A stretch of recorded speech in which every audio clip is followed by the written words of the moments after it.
ഈശോ മിശിഹായിക്ക് സ്തുതിയായിരിക്കട്ടെ. സ്നേഹം നിറഞ്ഞവരെ, ഇന്ന് കർത്താവിൻ്റെ ദിവസമാണ്. മംഗളവാർത്ത കാലത്തിലെ 4-ാമത്തെ ഞായറാഴ്ച ദിവസമാണ്. ഈശോയുടെ തിരുപ്പിറവിയോട് നമ്മൾ ഏറ്റവും അടുത്ത് എത്തി നിൽക്കുന്നു.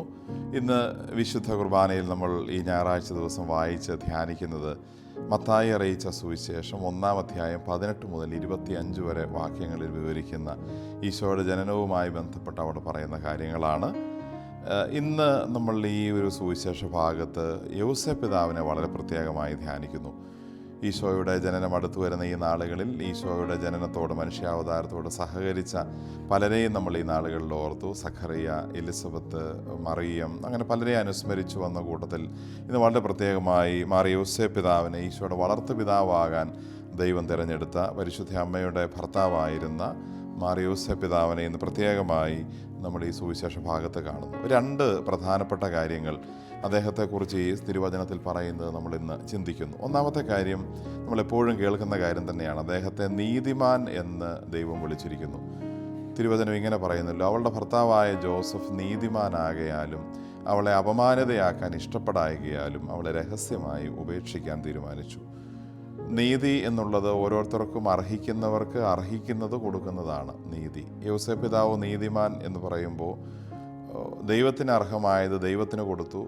ജീവിത പങ്കാളി എന്നുള്ള നിലയ്ക്ക് മറിയത്തിന് അർഹമായത് മറിയത്തിന് കൊടുത്തു. തന്നോട് തന്നെയും അർഹമായ ദൈവ പദ്ധതി പരിഗണിക്കുമ്പോൾ അർഹമായ പ്രാധാന്യം ഓരോരുത്തർക്കും കൊടുത്തു എന്നുള്ളതാണ് യൗസേപ്പ് പിതാവിൻ്റെ വലിയ മേന്മയായി കാണുന്നത്. യഹൂദ പശ്ചാത്തലത്തിൽ ഒരുപക്ഷെ പുരുഷന് കൂടുതലായ സ്വാതന്ത്ര്യവും അധികാരവും ഉള്ള ഒരു സ്ഥലത്ത് ദൈവ പദ്ധതിയിൽ തൻ്റെ ഭാര്യയ്ക്ക് തന്നേക്കാൾ പ്രാധാന്യമുണ്ട് എന്ന് മനസ്സിലായപ്പോൾ അതിലൊരു പരാതിയും പരിഭവവും പറയാതെ 1-ാം സ്ഥാനത്ത് ദൈവത്തെയും ദൈവിക പദ്ധതിയെയും നിർത്തി, 2-ാം സ്ഥാനത്ത് തന്നേക്കാൾ പ്രാധാന്യം തൻ്റെ ഭാര്യയ്ക്ക് കൊടുത്ത് അതിനും താഴെയായി മാത്രം തന്നെ കാണുന്ന ഒരു യൗസേപ്പ് പിതാവിനെ നമ്മളിവിടെ കാണുന്നു.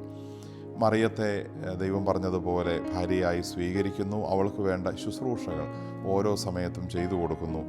തനിക്ക് 3-ാം സ്ഥാനം മാത്രം, ഏറ്റവും താഴെ, മറിയത്തിനും താഴെ താൻ അവൾക്ക് ശുശ്രൂഷ ചെയ്യേണ്ടവനാണ്, ഭർത്താവാണ് എന്ന ഒരു ദൈവികമായ സ്ഥാനവും പദവിയും ഉള്ളപ്പോഴും മറിയത്തിൻ്റെ ദൈവമാതൃത്വത്തെ ആ യൗസേപ്പ് പിതാവ് നേരിട്ട് കാണുകയും അറിയുകയും അവൾക്ക് വേണ്ട ശുശ്രൂഷകളെല്ലാം ചെയ്യുകയും ചെയ്യുന്ന മനസ്സുള്ള വ്യക്തി എന്ന നിലയിൽ യൗസേപ്പ് പിതാവിനെ നമ്മൾ ഇന്ന് സുവിശേഷത്തിൽ നിന്ന് വായിച്ചെടുക്കുന്നു. ദൈവം പോലും മാനിച്ച വ്യക്തിയാണ്, ബഹുമാനിച്ച വ്യക്തിയാണ് യൗസേപ്പ് പിതാവ്. ബാലനായിരിക്കുമ്പോൾ തീർച്ചയായും അപ്പ എന്ന് യൗസേപ്പ് പിതാവിനെ ഈശോ വിളിച്ചിട്ടുണ്ടാവും.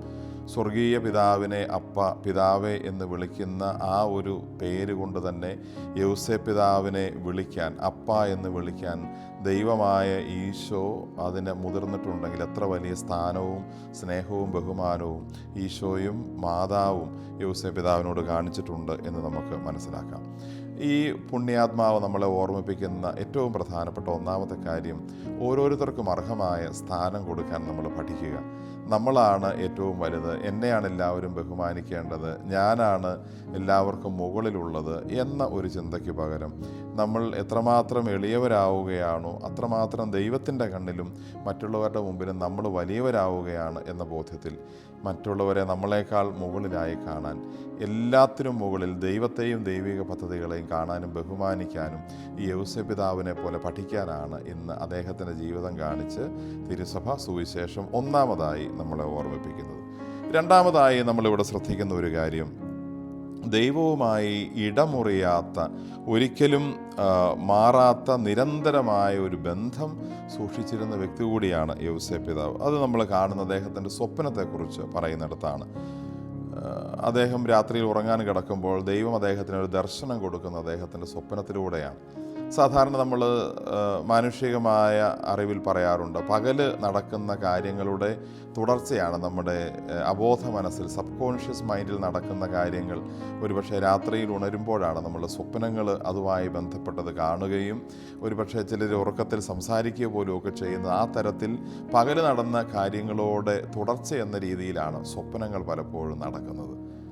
യൗസേപ്പ് പിതാവിന് രാത്രിയിൽ ദൈവവുമായി ബന്ധപ്പെട്ട സ്വപ്നമുണ്ടായി എന്ന് പറയുന്നതിൻ്റെ അർത്ഥം നമ്മൾ പ്രാർത്ഥനാപൂർവം ആത്മീയമായി മനസ്സിലാക്കുന്ന ഒരു കാര്യം, പകലും യൗസേപ്പ് പിതാവ് ദൈവവുമായി നിരന്തര ബന്ധം പുലർത്തിയിരുന്ന വ്യക്തിയാണ്. അതുകൊണ്ട് തന്നെ പകൽ സമയം മുഴുവൻ തൻ്റെ ജോലി സമയമാകട്ടെ, വിശ്രമവേളയാകട്ടെ, മറ്റുള്ളവരോട് ഇടപഴകുമ്പോഴാകട്ടെ, അപ്പോഴെല്ലാം യൗസേപ്പ് പിതാവ് ആത്യന്തികമായി ദൈവവുമായി ഒരു ഇടമുറിയാത്ത ബന്ധം സൂക്ഷിച്ചിരുന്ന വ്യക്തിയാണ്.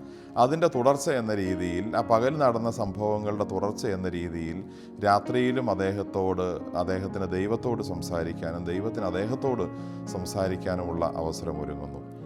അതുകൊണ്ട് യൗസേപ്പ് പിതാവ് നമ്മളെ ഈ രണ്ടാമത് ഒരു പ്രത്യേക കാര്യമായി ഓർമ്മിപ്പിക്കുന്നത്, ദൈവവുമായി ഇടമുറിയാത്ത ഒരു ബന്ധം നമുക്ക് എപ്പോഴും ഉണ്ടാവണമെന്നുള്ളതാണ്.